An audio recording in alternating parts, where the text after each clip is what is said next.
Hola, muy buena. Continuamos con la antropología. Vamos a hacer un repaso rápido, muy rapidito. Hemos visto cómo la antropología es una ciencia que está asociada a la filosofía práctica. Hemos descubierto que la antropología estudia al ser humano y hemos analizado ese proceso en el que el ser humano se convierte en un ser humano. Hemos analizado la evolución, hemos visto qué es la hominización y cómo es ese proceso, hemos visto el proceso de la antropogénesis, hemos visto también cómo la cultura y la sociedad son elementos fundamentales para entender al ser humano y hemos visto esos universales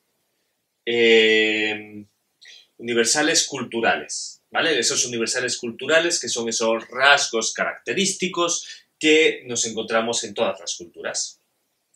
Muy bien, vamos a continuar con otra parte de la antropología, que es una parte más centrada en lo que nos interesa a nosotros, que es la antropología filosófica.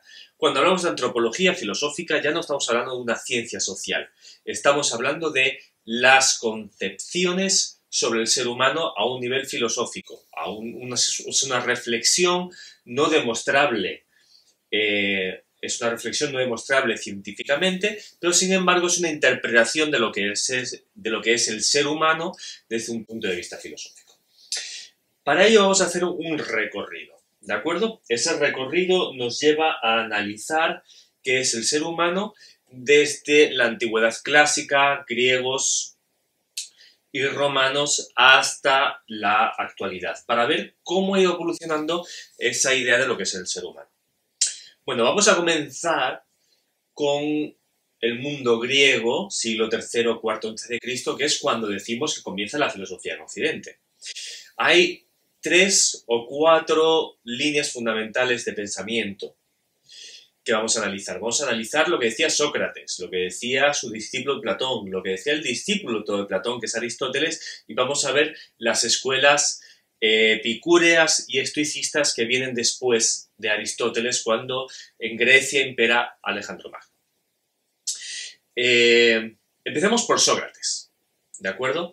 Sócrates tenía el siguiente concepto fundamental sobre el ser humano. Se basa en el que el ser humano es fundamentalmente un ser social, es un ciudadano. Y eso es lo que le interesa a Sócrates. Sócrates dice que el ser humano, o un individuo que vive en la naturaleza, no es realmente un ser humano. Un ser humano lo es cuando vive dentro de una polis, dentro de una comunidad, dentro de una sociedad. Entonces ese concepto de ciudadano es lo fundamental para ser un ser humano, vivir dentro de la polis, ser un ciudadano. Entonces se plantea lo siguiente, fijaos, dice Sócrates, lo hemos escuchado muchas veces, pero el primero que dice la frase, ¿quieres ser un ser humano? Conócete a ti mismo. Lo hemos escuchado muchas veces. ¿Qué quiere decir conocerse a uno mismo? Quiere decir que uno debe entender qué es, igual que trata de entender los fenómenos en la naturaleza. Es decir, debería haber un método, igual que utilizamos un método en la asignatura de matemáticas, de lengua, de ciencias sociales, en cualquier asignatura, un propio método deberíamos aplicar a conocernos a nosotros mismos. Es complicado porque como vivimos dentro de nosotros mismos, es muy difícil vernos desde fuera. Y entonces aplica la siguiente metodología, lo que llama mayéutica. La mayéutica en griego es dar a luz. ¿Qué es la mayéutica para Sócrates? Bueno, la mayéutica para Sócrates es un diálogo. Quiere decir que uno solo se conoce a sí mismo en un diálogo con el otro. Y al dialogar con el otro, uno encuentra las preguntas y las afirmaciones que podría ayudarle a uno mismo a conocerse. Vamos a ser más concretos. En la mayéutica, alguien te preguntaría las preguntas fundamentales que te ayudarían a conocerte a ti mismo.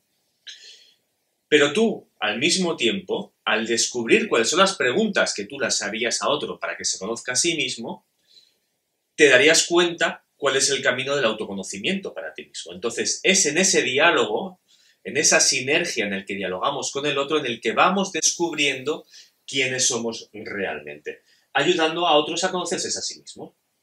Esa es la mayéutica para Sócrates. Bien, vamos al discípulo de todo de Sócrates, que es Platón.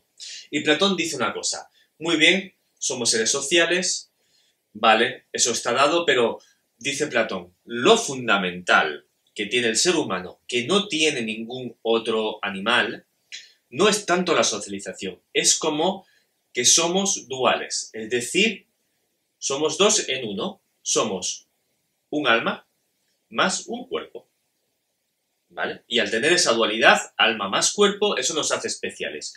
¿Cuál es la característica del alma? Bueno, el alma tiene tres características fundamentales. Una, su racionalidad.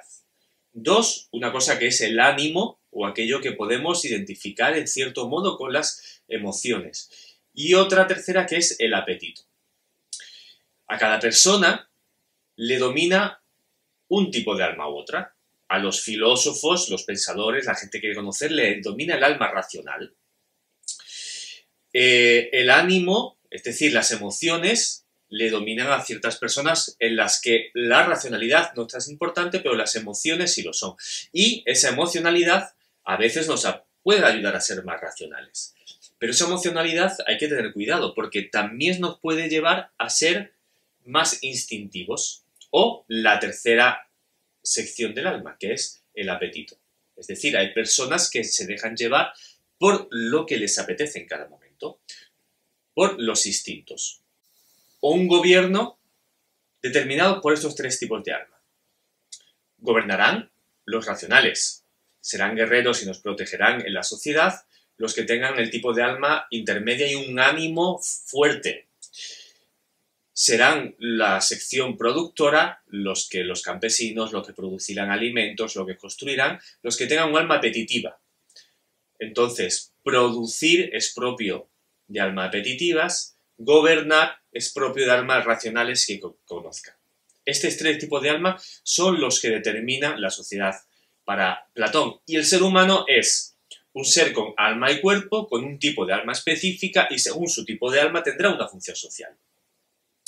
Vamos al discípulo de Platón, que ahora es Aristóteles. Dice, él analiza la naturaleza y le interesa mucho la naturaleza. Y dice, bueno, es que la naturaleza tiene un fin, es lo que llamamos teleología. Quiere decir que las cosas tienen un fin, es decir, es como que las cosas están ahí para cumplir una función. Muchas veces nosotros pensamos lo mismo. ¿Cuál es el fin en mi vida? ¿Para qué he venido yo al mundo? ¿Cuál es mi interés? ¿Para qué estoy yo aquí? ¿No? Bueno, pues en la naturaleza las cosas tienen un fin. El fin de una semilla de manzano es convertirse en un árbol de manzano y dar manzanas, ¿vale? Ese es el fin. El ser humano, asimismo, tiene un fin. ¿Cuál es el fin del ser humano? El fin del ser humano es ser cada vez más racional por un lado y socializarse por otro lado, ¿vale? Los fines del ser humano para Aristóteles: ser racional, ser social, ¿de acuerdo? Y entonces, en la medida que el ser humano avanza en su racionalidad y en su socialización, se convierte en ser humano. Entonces tenemos, fijaos, un primer maestro que es Sócrates, tenemos un discípulo de Sócrates que es Platón, Platón es el segundo maestro, tenemos un discípulo de Platón que es Aristóteles, Aristóteles es el tercer maestro, muy interesante. Un discípulo de Aristóteles, del tercer maestro, Alejandro Magno. ¿Quién fue Alejandro Magno? Bueno, Alejandro Magno fue un conquistador. Ya no tenemos democracia, ahora tenemos una especie de rey, alguien que gobierna, sobre todo los griegos. ¿Y qué ocurrió con la cultura griega? Que ya no solamente está en Grecia. Ahora la cultura griega, gracias a la expansión de Alejandro Magno, está en todo el norte de África, lo que es el actual Egipto, incluso llega hasta la India, llega hasta toda o una gran parte de la Europa mediterránea. Entonces, ahora ser griego puede estar en el norte de África y ser griego, ya no solamente en Grecia, puedes estar en Turquía y ser griego. ¿Qué es lo que ocurre? Que hay un gran cambio en la sociedad.